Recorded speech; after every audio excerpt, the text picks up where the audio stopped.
urukiko rushinzwe kurinda itegeko nshinga muri Repubulika Iharanira Demokarasi ya Kongo rwemeje itegeko rigena uburyo bwo gutegura amatora ya kamarampaka agamije guhindura itegeko nshinga. Iki cyemezo kitezweho gufungura inzira yo guha Perezida Felix Tshisekedi amahirwe yo kongera kwiyamamaza kuyobora igihugu mu gihe manda ye ya kabiri izaba irangiye mu mwaka wa 2028.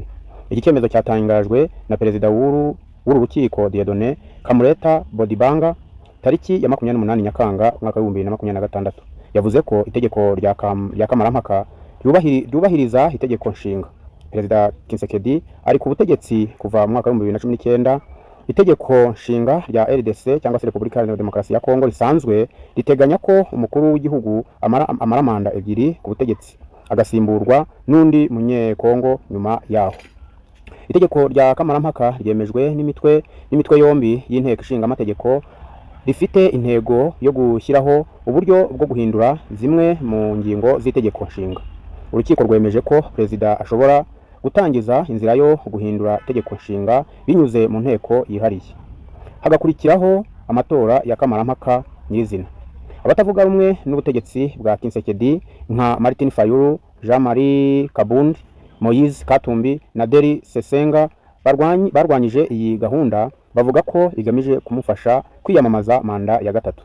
Abanyapolitike bari barateguye imyigaragambyo yo kwamagana ihindurwa ry'itegeko nshinga, ariko bayisubika ubwo ubutegetsi bwa Tshisekedi bwatangazaga ko bugiye gutegura ibiganiro bidaheza bihuza abanyekongo.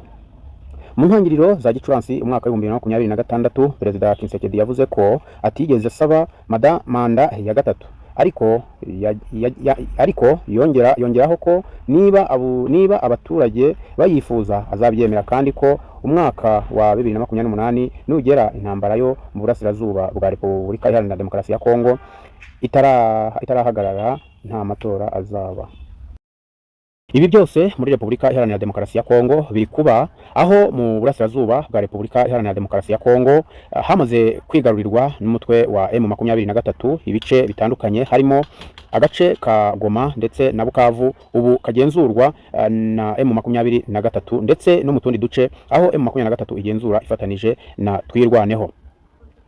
Antoine Felix Tshisekedi we aracyarwana no kugarura cyangwa se kwisubiza agace ka Goma ndetse na Bukavu mu gihe abona ko bimugoye kandi bitamworoheye. Ni igisebo gikomeye kandi ni kimwaro gitangaje cyane kurangiza manda yawe waragiye ku butegetsi igihugu cyose gihari, ukava ku buyobozi igihugu cyaracitsemo kabiri, cyangwa se ibice bimwe na bimwe by'igihugu byarigaruriwe n'imitwe y'inyeshyamba.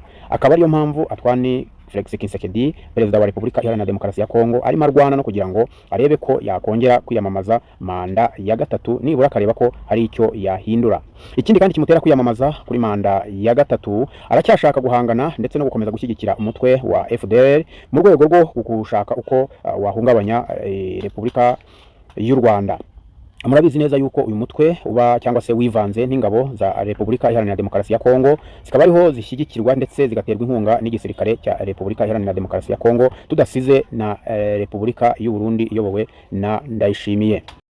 Andi makuru ahari mu burasirazuba bwa Repubulika Iharanira Demokarasi ya Kongo nuko igisirikare cya M23 ifatanije na Twirwaneho ngo byarashe ubwato burimo abasirikare ba Repubulika Iharanira Demokarasi ya Kongo FARDC, ngo bari buzuyemo ari benshi cyane, ngo ubwo bwato buza kuraswa aho ngo bariho baturuka Karemi bari mu mazi. Nuko nguko uko bimeze, biravugwa ko ngo hapfuye benshi ndetse abasirikare ba FARDC ngo bahashiriye mu buryo bukomeye cyane, ubwo ngo bari bivanze n'ingabo z'abarundi ndetse na Wazalendo.